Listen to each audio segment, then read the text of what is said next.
Uh, Good evening, everybody. Welcome to this edition of What He Said with Kevin Walker. Of course, again, I am Kevin Walker. Today is, I don't know what is today. I know we're in February. I know we're a week away from Valentine's Day, which doesn't exist in my world. There's no such thing as Valentine's Day. I'll explain that to you in just a second. Um, Let me introduce my topics to you tonight. So, the things that we're going to discuss this evening, real simple, real plain. Um, so, a real man. Hold on one second. Let me give me some extra lighting around here. See if this will brighten up the place. There, look how much that brightened up the place. Uh, so, excuse me. So, we're going to talk about a real man never deals with a married woman. So we're going to talk about that. So let me get, I see my glasses broke. Yeah. So like, here's the other end to, I could totally fool y'all and do, wait a minute, hold on. I could totally fool y'all and try to like put them on and make them look like they're together. But, I figured, why bother? They broke as I was coming on the air. So it is what it is. So we're going to talk about a real man never deals with a married woman. So we're going to discuss that tonight. We're also going to discuss that you can't dishonor me and we still be friends. I might let you get away with a lot, but you can't dishonor me. And we'll talk about why you can't dishonor me and we still be friends or even in a relationship. I can't be your man and you dishonor me. The next one is, so somebody sent this to me as an inbox question.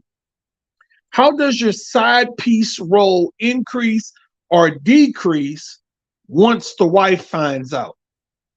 And to even deepen the plot on what they sent me, so the wife finds out about the side piece. A week later, you find out the side piece is pregnant. Aside from the side piece being pregnant, the side piece wants to move in and y'all live in a throuple, meaning husband, wife, and side piece. You want them to come together. A throuple. They call it a throuple. It's three as a couple. So let's go back to my original opening topic, what I said about Valentine's Day not being real. Look, fellas, let me explain something to you. Let me help you save some money, some time, and all that other shit. First off, on Valentine's Day, it's going to be way too crowded at all these restaurants around the city for you to be trying to go out and take your lady out to eat and find something to eat. All right? It's going to be way too crowded for that. So I'll tell you what you do to save money from even taking her out to eat. Come home tomorrow. When you leave work tomorrow morning, when you leave home tomorrow morning to go to work, devise you a plan of preparation. It's much easier and it means a whole lot more to her if you prepare dinner. So even if you did like, let's say you put some smoked steak, like hamburger patties, like a Salisbury steak. Let's say you put some of them on the grill and you grill them. Now, fellas, you can juice it up a bit. You can buy gravy in the jar. And it's really good if you add your little extras to it. So you can do that. You can do boiling bag rice. I'm just trying to help show you how easy it is. Boil you some corn and do you some green beans. Now you've created a whole Valentine's Day meal for your boo that you prepared that I promise you won't cost you $100 at the grocery store. But she will be more appreciative. Your boo will be, I'm trying to help somebody. Your boo will be more appreciative because you took the time to prepare this meal for her. especially fellas, if you're not the cooker in the relationship. So if you're not the cooker and you cook for her Valentine's Day, come on, man. Who wins? Who wins in the end? Think about it. So aside from Valentine's Day not being real, look, ladies, I'm talking to the ladies now. Don't give your dude a hard time about a pagan ass holiday, which is the worst of the paganisms, in Valentine's Day. That, my dear girl, is a money grab. Now, if you're going to let somebody sucker your dude, and if you love this man, you wouldn't be putting no pressure on him about this no damn way, because think about it.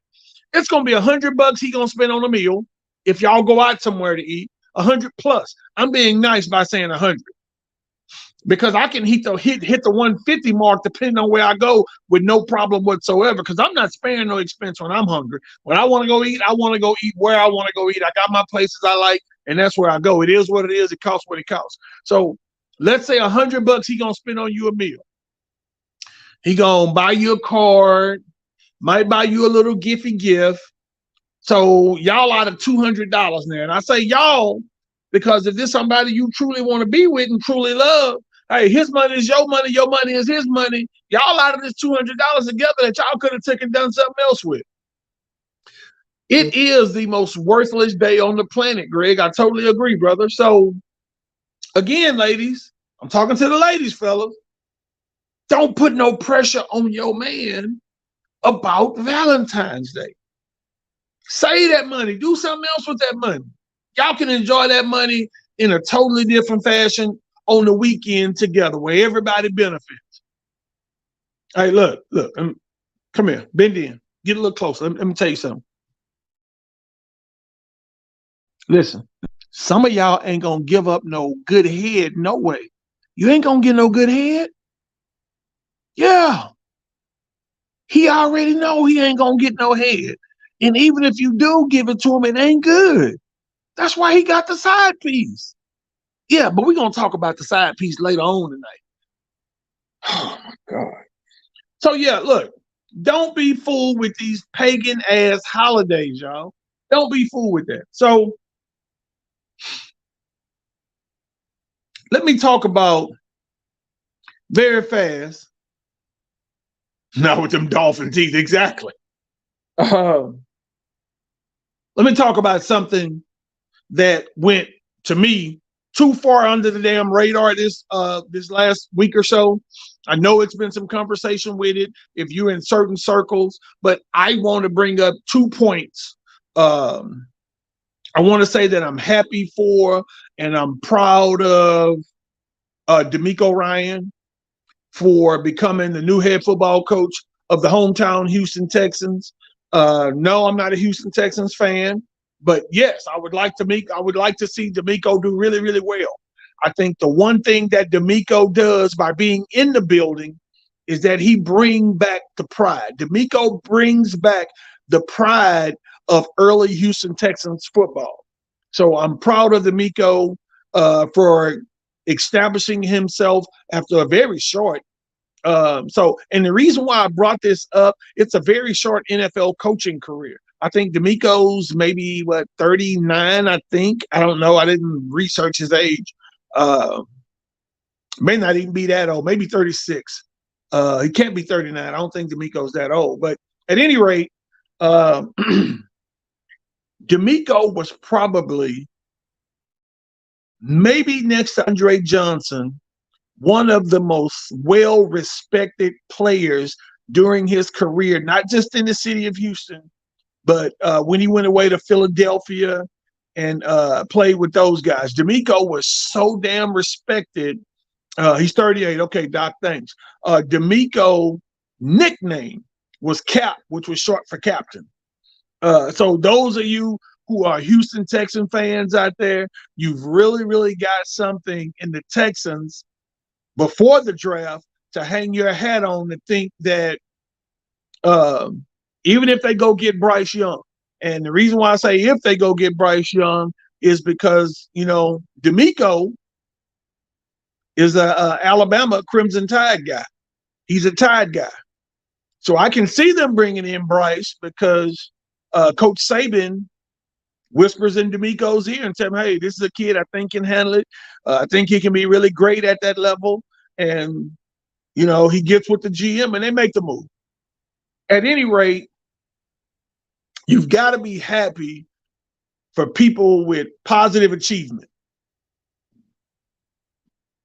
So personally, I'm very, very happy for DeMeco Ryan. I think that was a great hire for the Houston Texans. And, I don't talk much sports on here, but I can say as a former football player, there's some guys who walk in the room that command a little more respect than other teammates.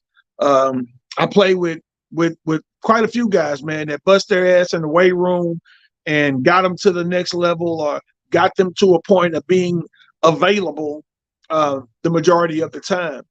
And man, it's something to be said about respecting a football locker room amongst the guys and to be respected in that area amongst the rest of the guys.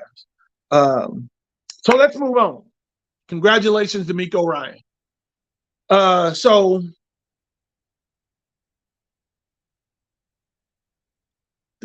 wait a minute. Keisha said, I just saw your comment, Keisha. She said, good head should be given regardless of Valentine's Day. Hey, I agree with you. I'm not against you, but I'm saying some women are not capable of good head. They think because they just put it in their mouth, anyway, let's move on.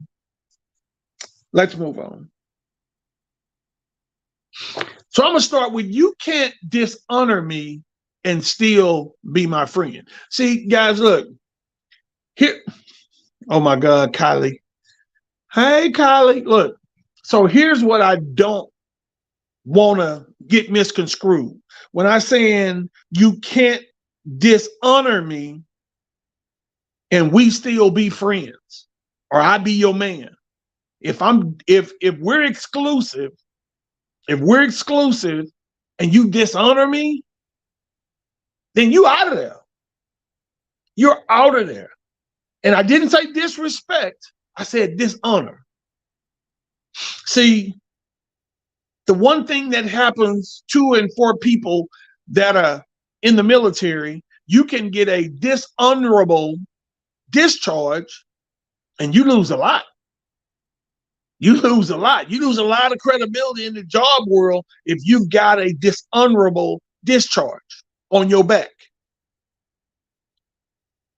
So when we talk about, or when we translate that to the world, and we're talking about being dishonored, see, here's why I've always had an issue with being married and my wife discussing my medical issues with people on the outside. Don't tell nobody my goddamn medical history. Don't tell them what's going on with me. Don't tell them why I'm in the hospital. I don't like that, because what I truly believe is people call to be nosy. I think the people who care, unless they're in another city or state, they're going to be there. They're going to get there.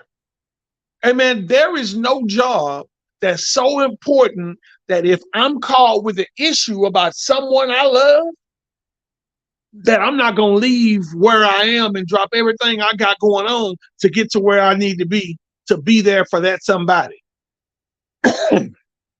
So when people start calling, hey, I was just calling, I heard, hey, what's going on? Everything all right? Come on, Messy. That's how older messy people in the church do. Hey, I was just checking to see if everything was all right. Is it anything we can do? No, we got everything covered.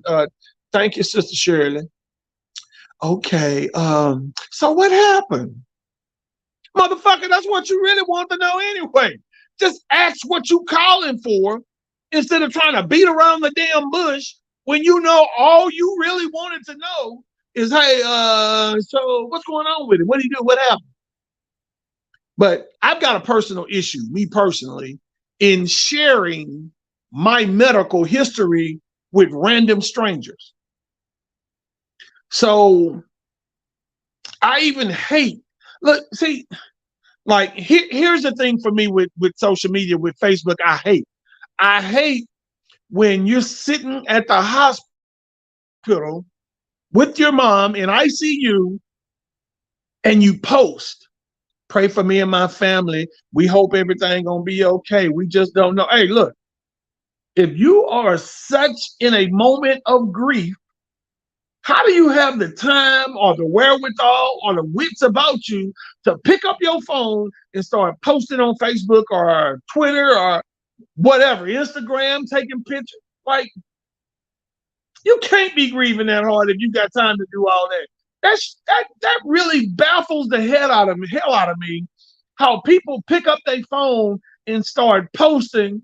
Y'all, we here with my mama. My mama just died. Y'all pray for my family. Really?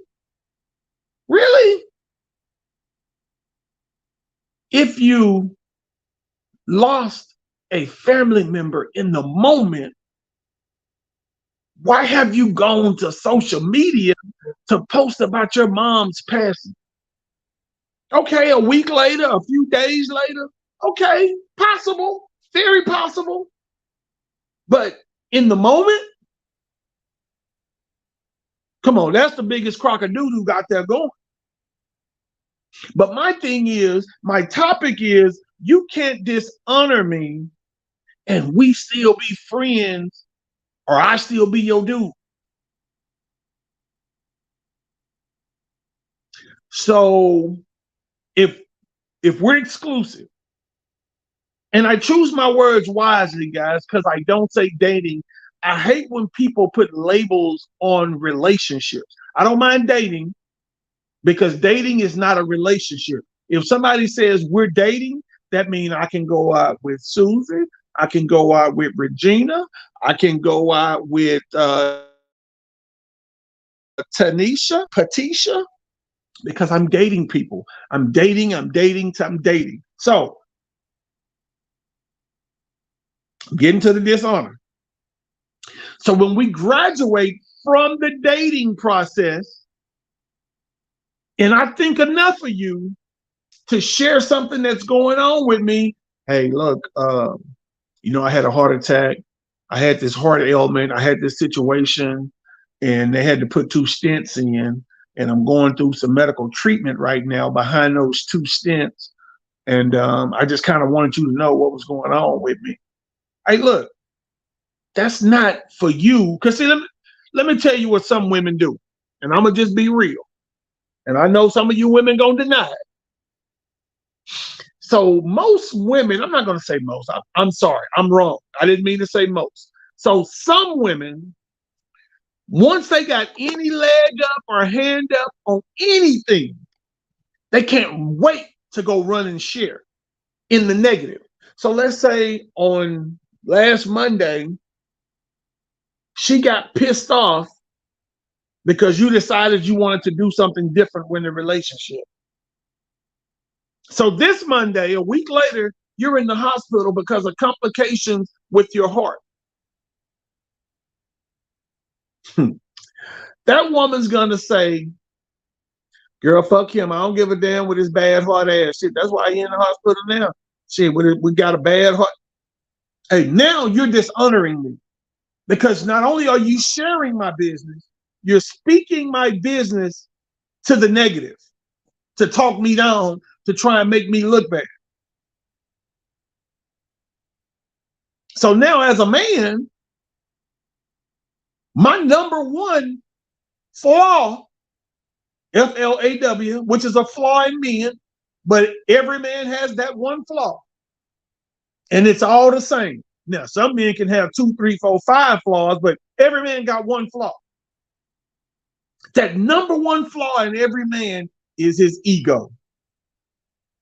So now as a man, after I hear you trying to talk down or dishonor or discredit me, how can I ever deal with you again, truly? How can I share with you when you've openly tried to dishonor me publicly? How can I deal with you?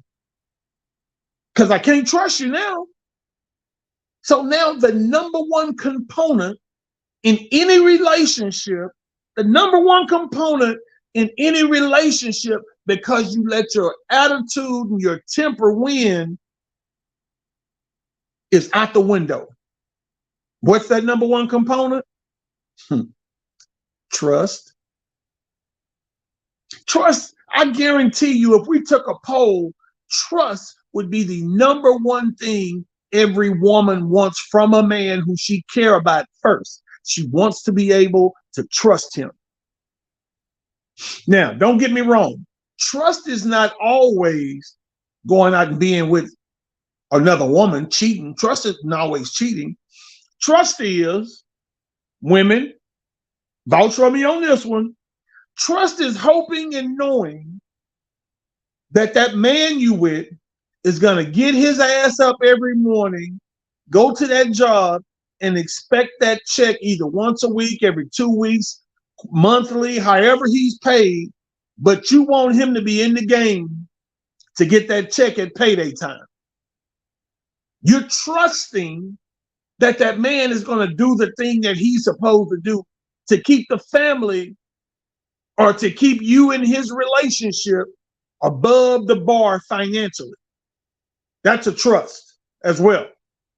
Because immediately when you say trust, people run to the relationship cheating card. And it's on so many levels, trust can mean so many different things. But the number one thing in a relationship, once you dishonor me, the number one thing now is trust. I can't trust you no more. So if I can't trust you, I damn sure can't be with you. Who wants to be with a woman or a man that they don't feel like they can trust? So you're saying, okay, Kevin, we'll tap on trust from a cheating perspective. Okay. I can tap on trust from a cheating perspective. Because from a cheating perspective with trust,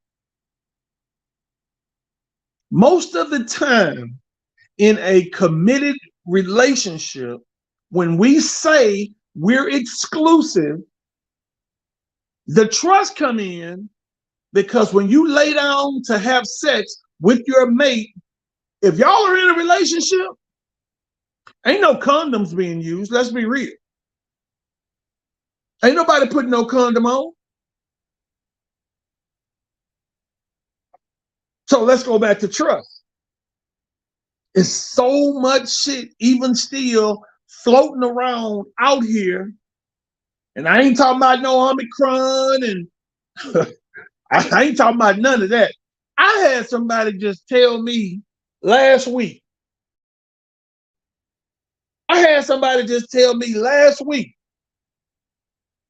Hey man, I was like, hey dude, you know, old boy dated old girl, and you know he lost three baby mamas to AIDS already, for a fact, that have died. Not a guessing game. 3 for sure that has died of AIDS.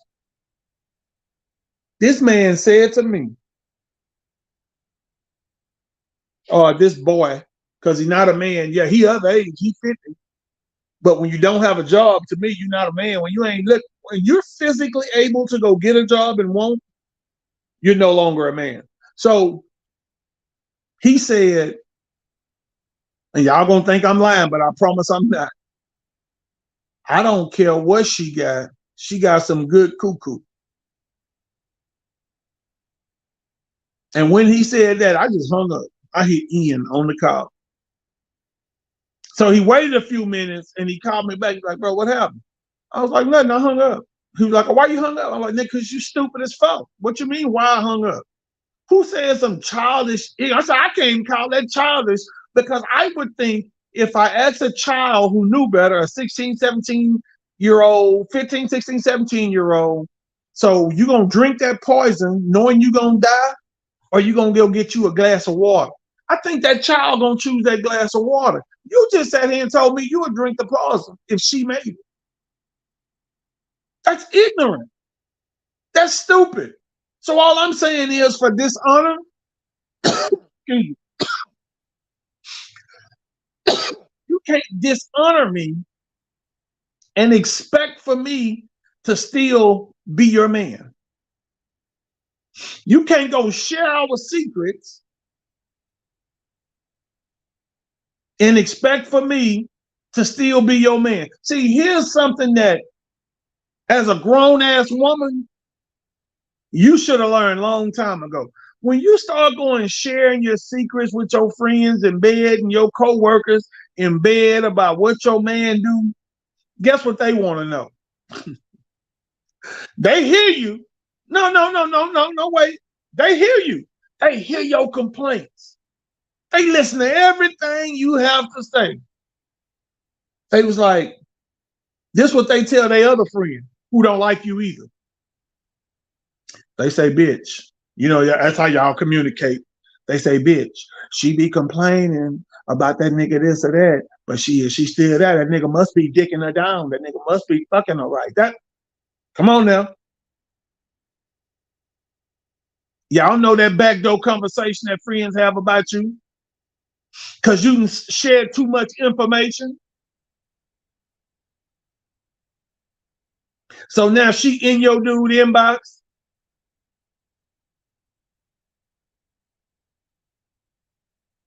Hey, if you talking about me, okay, let me tell you something. If I'm dating you and you talking about me and your friend get in my inbox with a legitimate, she said, and I can verify that you said it, because and here's the bigger issue. A lot of times as men or whatever, even as females, we know it's true because we know what really go on. We know what happened. So when she do that and I can verify it, but in the meantime and in between time, she want a back door, she want, yeah. Hey, 20, 30, 40, yeah, I was going to serve her. I'm just being honest. Hey, you can put her in the business.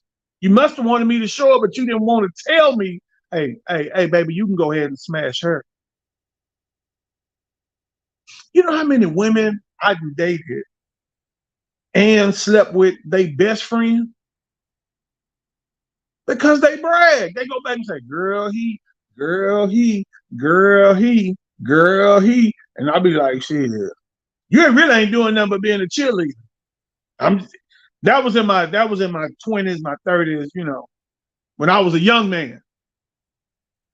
But that is why you don't make the attempts to what you think is dishonoring someone. You don't make the attempt to dishonor nobody. Y'all, let me tell you something. All y'all with this wow and shaking my head. Come on now, we all been 20-somethings. I'm 53 years old. Of course, I ain't doing the same thing in my 50s that I was doing in my 20s. I'm just gonna be real.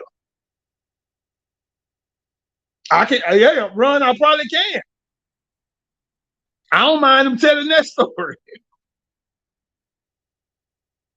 So let's talk about real men would never deal with a married woman.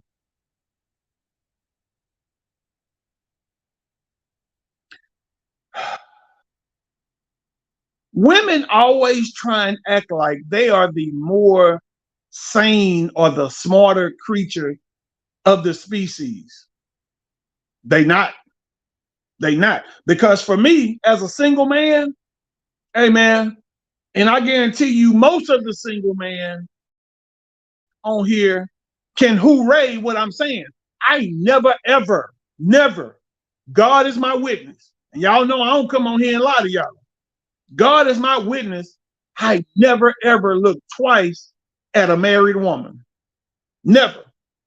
Because there ain't nothing a married woman can do for me but introduce me to her single homegirl. Nothing. I don't want nobody else's wife at all, period. I'm not entertaining it. I'm not, we just gonna be cool. No, we ain't gonna be nothing. We ain't gonna be shit. We're not even going to be friends on that level. Now, I introduce you to the posse, and your husband can jump in and be cool with everybody. But as a single man, I don't have an interest in a married woman. I don't. I just don't. You're not even cute to me. You're not even fine. I've had people ask the question, bro, she bad than a motherfucker, ain't she? And I'll be like, shit, bro, I ain't really paid attention, to be honest with you, because there's nothing about you that I desire. I'm just being honest. There's nothing about a married woman, somebody's wife, Chris. There's nothing about her that I desire. That's just me.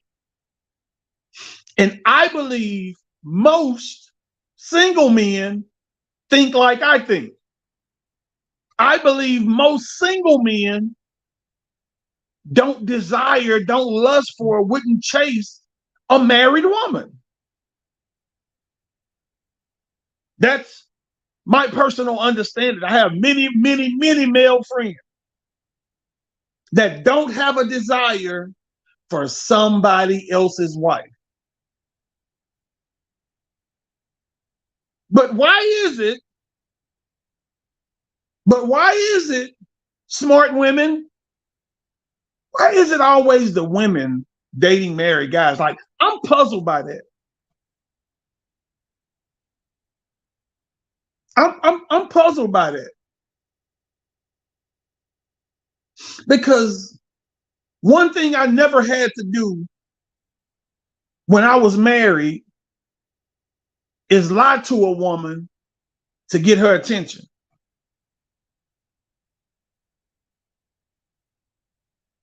Never had to lie to a woman to get her attention.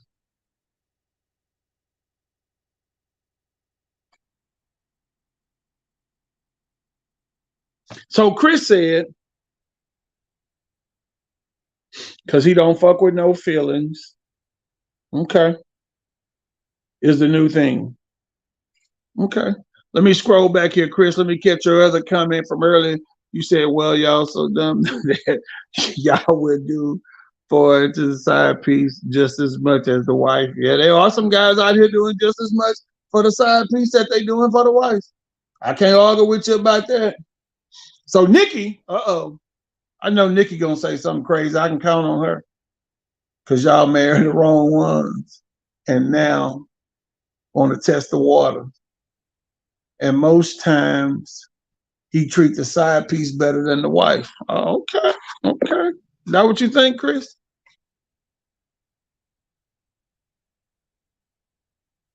Okay, so you also said because he's gonna trick and not make you feel like a side piece. But you are. If this man is married, you are just that. You're a side piece of pussy. Let's be clear in your role. All your role is, let me help you. Let me help you, ladies. All your role is as a side piece is to get your Valentine's Day gift on the 10th, 11th, 12th, or 13th, or 15th, 16th, 17th, but you're never going to have that special day that y'all like to have. You're going to have to wait till side piece day. You're going to have to wait till side piece day. Let's be real. It is what it is. Y'all know when side piece day is. It's the day after Valentine's. You got yours on the 14th. You got yours on time, huh, Chris, when you was a side piece. So Kylie said, no married men for me. That's what I'm talking about, Kylie. So Nicole says, benefits you get and send the headaches to someone. Oh, my God. She said you get the benefits of being the boo, but you're going to send them headaches to his wife. Okay. You know, everybody got their reason. Chantrese said they silly. That's why they have low self-esteem. Wait a minute. Who got the low self-esteem? The side pieces? You saying that's why they messing with married men because they have low self-esteem? So Felicia said, no lady on here is a girl. You better stop it. She said, no lady on here is a side piece.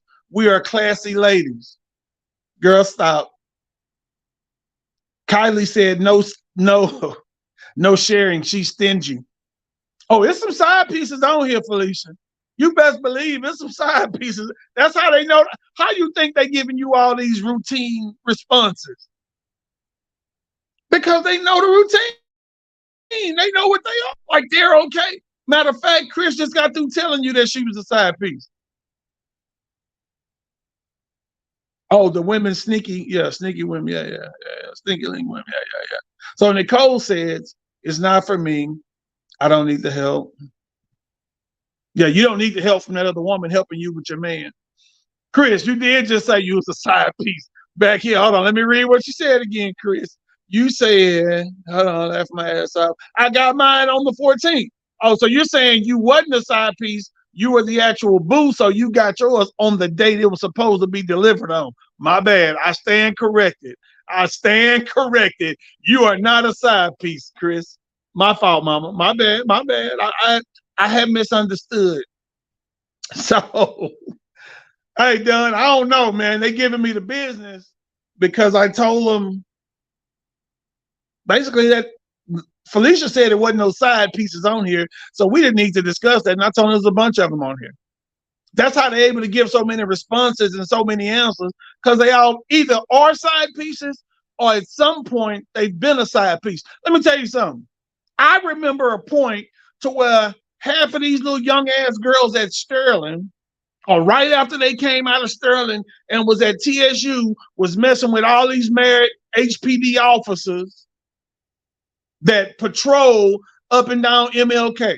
All of them had a boo that either went to Sterling, that's now at TSU or Prairie View. Now, don't make me name names. And y'all know I ain't lying. All of them dated these little young ass high school girls. And don't get me wrong, they were young officers. They were officers in their 20s.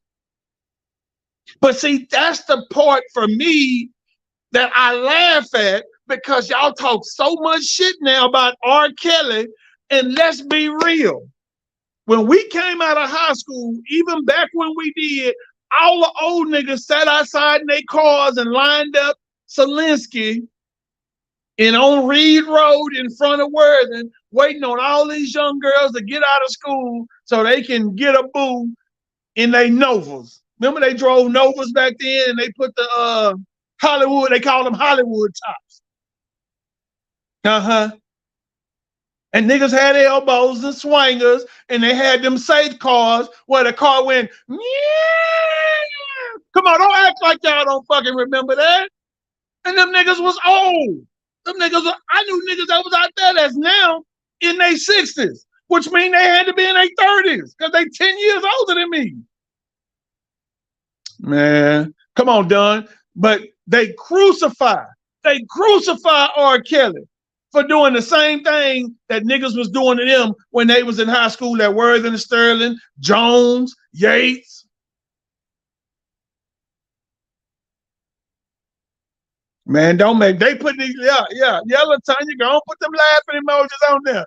Because you saw the same things I saw. I ain't saying you was a part of it, but you saw the same things I saw. So Kylie said, a side piece is a position. A hookup with a married man is not the same. Boy, I wish you could come on camera right now and explain yourself.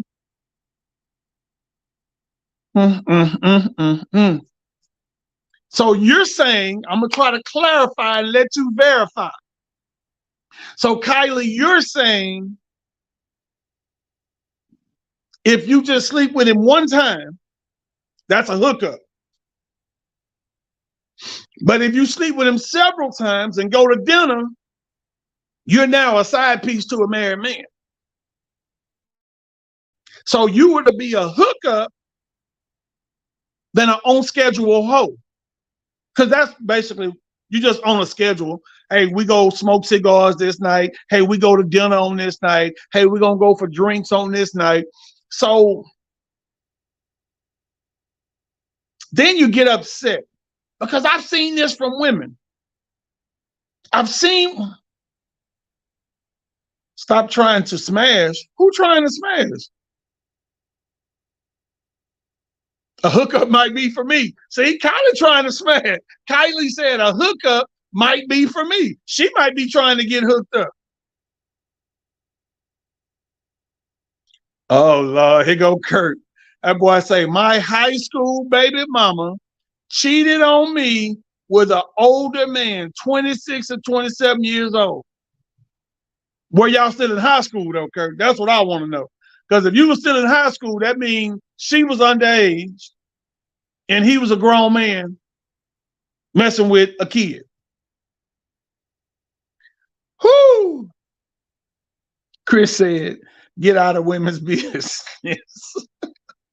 I'm just saying, Chris, like, I'm trying to keep it a buck. That's all I'm trying to do. I'm just trying to keep it a buck. That's right, Felicia. Jail time it is. Ron say she was raped. So, okay, let's see what Chantrice got to say. Everyone screams, I'm grown to justify the action. It be lost. Lots of married men I see on here that, well, never mind. No, say it. Shit, come on. We talk on here. I was 15. My baby daddy was 20. Yeah, he need to be in jail. Done deal done. Sex offender for real. If she was 15 and he was 20, damn. Yeah. Yeah. Yeah. So Kurt said, what's Kurt? Hell yeah, 12th grade, bro. Okay. So Nicole said, why are you telling all these people? I haven't told nobody business. I ain't called nobody name. I just said it was people out there in cars. I didn't call the people's name, although I know most of the dudes. I know most. So let me tell you what these dudes used to do, some of them. So hold on, what Ron said, there's a 3-year rule. So Sean says, I have 2 kids with him. Okay. Damn, by the time he was 18? Okay. I don't like the judgment, Nicole. Okay, so here's the thing. Here's the thing. What? The age of consent is 17. Well, Ron, that's still a baby though, man. Like, I called my daughter my baby when she was 17, 18 years old. Damn, Kurt, you giving names? See, I never dropped no names. Now, Kurt is on here dropping names. I never dropped no names. My man Dunn said, real talk, I lost my virginity at 15 with my neighbor on my street, and she was 30. God damn. And I loved it. Mowed her yard and smashed and got paid. I'm laughing my motherfucking ass off too. Done. So look, okay, since we're talking about the real men. No. Oh, so it started because my point was real men don't seek married women. A single man don't seek a married woman, but married women do, but single women do seek married men. And maybe they seek it for one, the comfort of the situation. Maybe they seek it two, because in her mind, she's listening to all the flaws that he's conveying to her that the wife has. The wife don't do this. The wife don't cook. The wife don't. The wife don't. The wife. And she's buying into the bullshit. She's buying into all the bullshit that the married husband is feeding his single boo. But what's known by all of us, by most of us, and understand to the fullest of any extent, is that nigga is telling you enough to get you to open your mouth, if not your legs. Let's be real. But I can't make you not do what you gonna do. I can't make you not desire that married man. I don't even care to make you not desire that married man. All I'm telling you is that a man is only going to feed you what he know you want to eat. And most of y'all, let's be real, women, because y'all think y'all so damn smart, he gonna feed you some bullshit. And you're gonna inhale it. You're gonna like it's the most expensive steak on the market. Because just like on the man, the biggest thing on us, the number one thing on us that take a hit in most negative moments, the number one thing that take a hit in most situations from a man is his ego.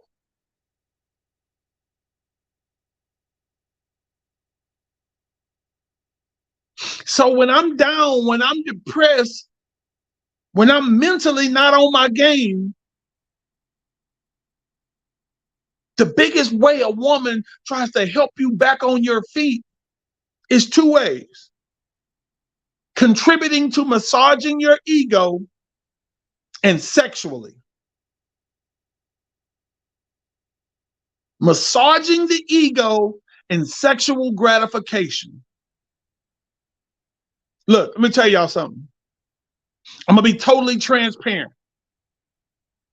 So in 2018, when my baby was murdered, and that's well chronicled on here, that's well chronicled in Life, Jade Walker, you can look it up. In 2018, when I lost Jade, so many women that I had gone to college with, so many women that I had gone to high school with, they offered comfort through their body, through sex. I'm gonna just keep it real with you. That's how they offered to comfort. Now, did they say, hey, Kel, you want to come over and smash me? No, they didn't say that. But what happened to me on two separate occasions, somebody who I thought in both situations was legitimately concerned about me as a man. Hey, Kev, I'm a cook, why don't you come over Saturday, yada, yada, yada. So once I arrive, it's all good. The meal, hey, yeah, yeah. Want to watch a movie? I got a movie on in here. That's what I was watching. Beginning of the movie, so how was you watching it? But okay.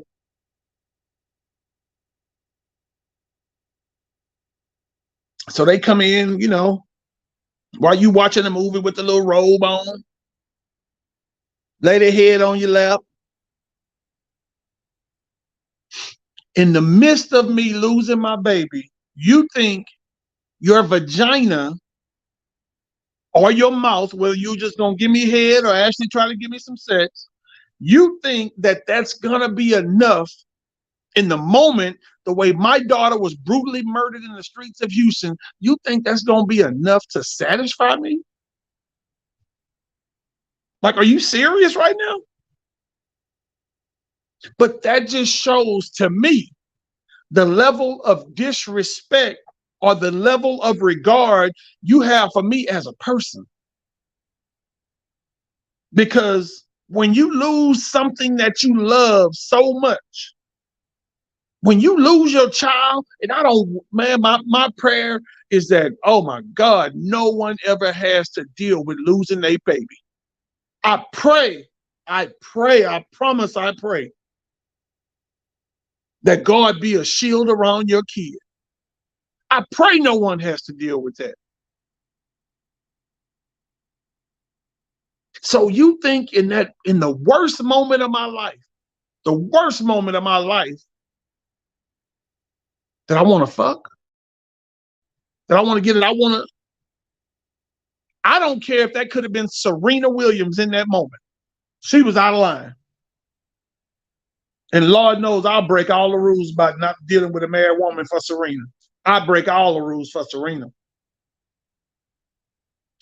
But there is nothing more utterly disgusting than you trying to take advantage of someone through a tragedy. Like, really? So this is what you're gonna try to do for me in this moment of my life, thinking this is what I was expecting or this is what I'm looking for. Get the fuck out of here. All right, let me see. Okay, let's read your comment, Centuries. Centuries said, most of these women just looking for love, for someone to pay attention to them. They're battling their own. Yeah. That is very selfish, Markella. I do love Serena. You're right. Big Ben, what's up, big baby? Man, you ain't, man, call your boy after the show. I know she feels sick for that. It wasn't just one, Big Ben. Chris gonna say it probably would have helped a little. Girl, you stupid.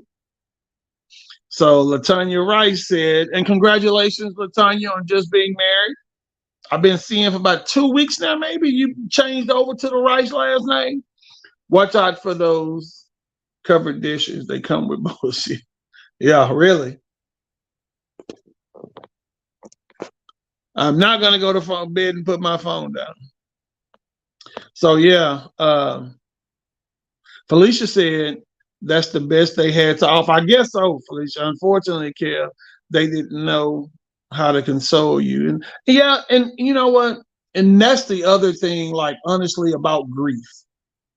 That's the other thing, honestly, about grief. And we got about 9 minutes left in the show. That's the other thing about grief, man. Look, when someone is grieving, when someone has lost somebody, the one thing I learned more than anything else during my time of grief, during my time of bereavement for my baby, and now my brother and my mom, oh my God. The one thing I honestly have learned, when you don't know what to say, just call and say, hey, I was just calling to touch you. Let you know I'm thinking about you and I love you. I'm praying for you. I'm here if you need me. Let it go. Let it go. Because sometimes, and I'll be honest, it's comforting to hear certain people's voices. See, let me tell you, you can learn from anybody. Because Felicia Williams, little Felicia that went to Sterling with us, little Felicia Williams and myself grew up on the same street. We grew up on Thrush off MLK.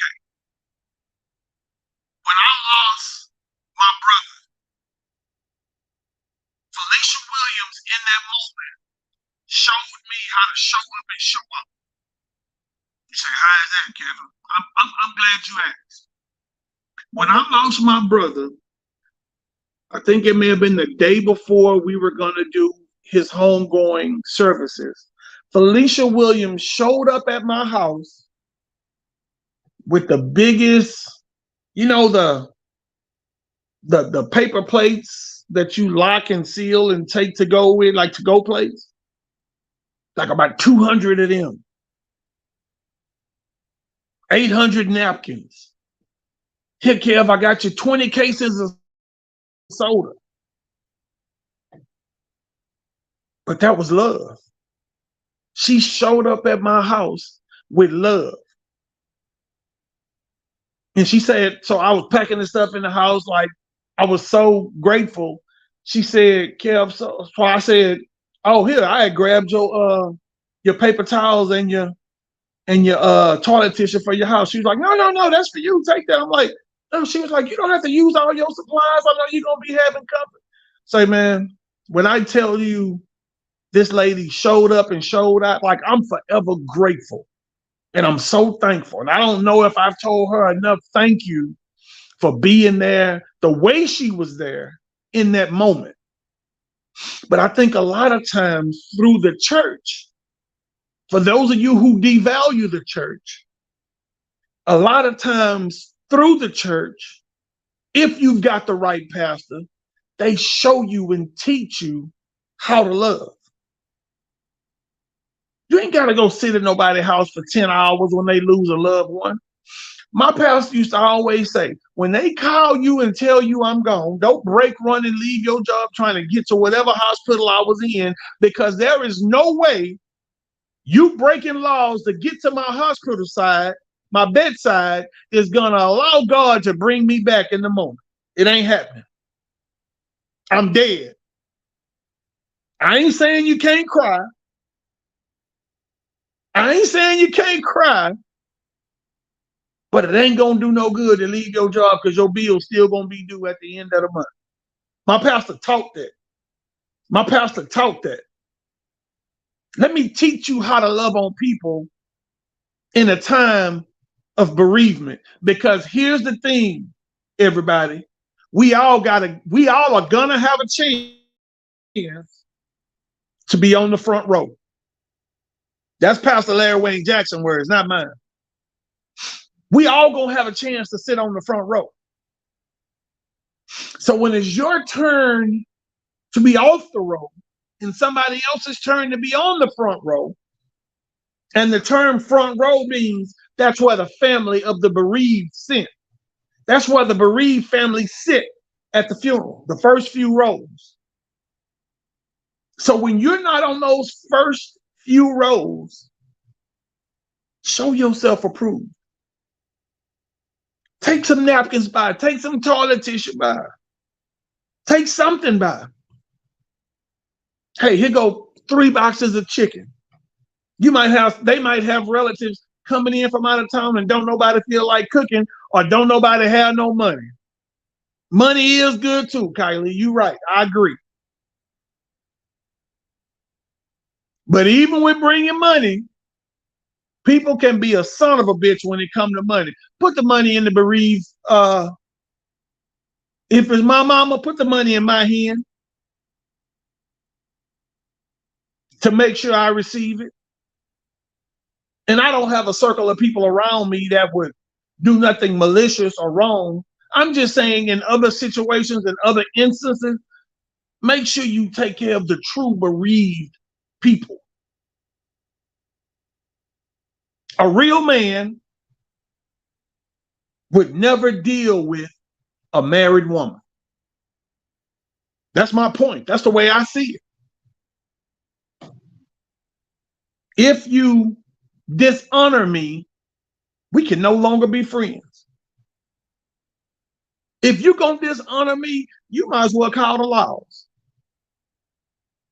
Because mentally, I'm in jail anyway, because I can't never love you the same again. The other topic that I was sent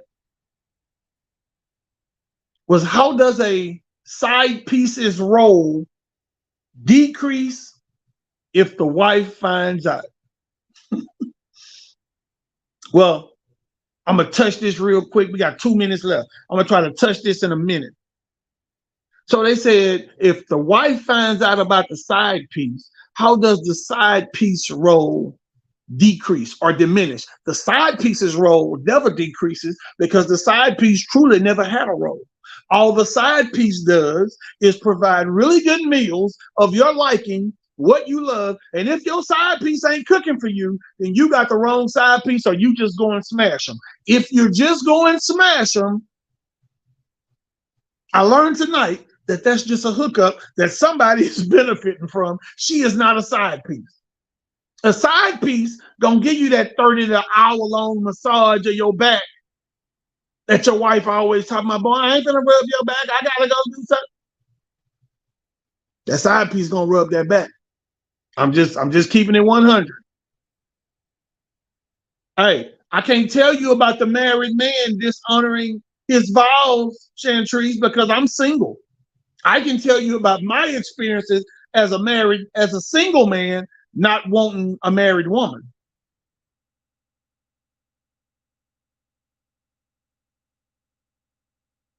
So a side piece with a diminishing return, meaning all she getting is hard dick and dynamite.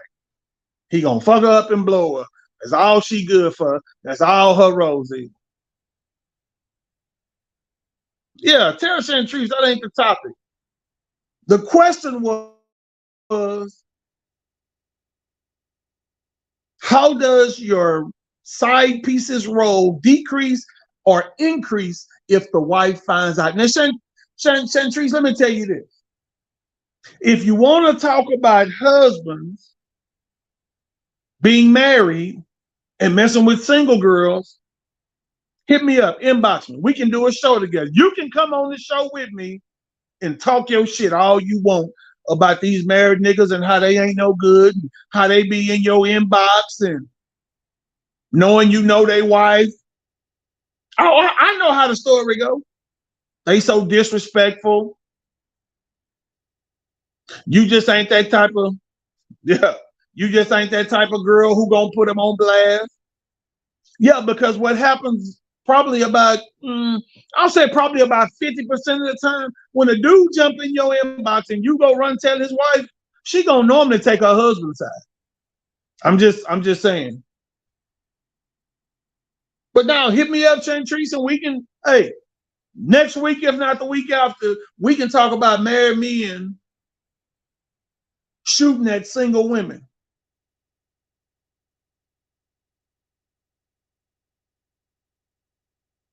What Nicole say? A wet ass and a broke pocketbook. Yeah, that's what my grandmother used to say too. So you got that from your grandmother.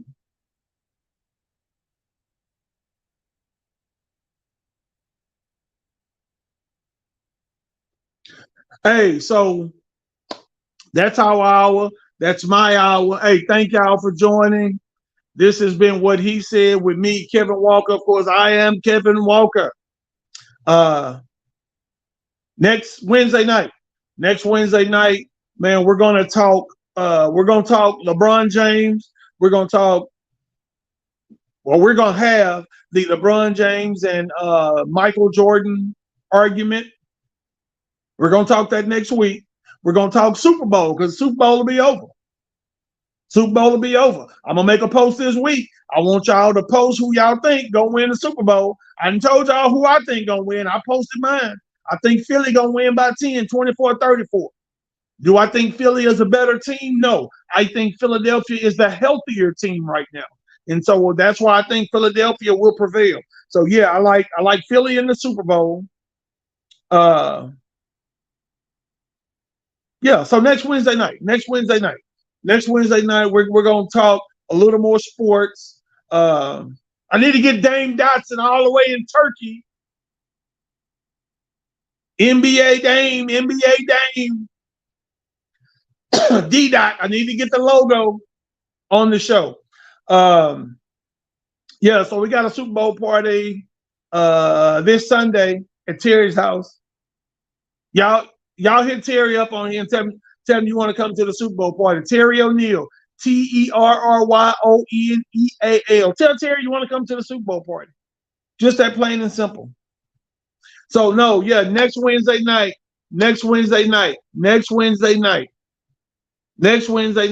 we're gonna talk sports. We're gonna talk a little more sports. But I got one very, very, very messy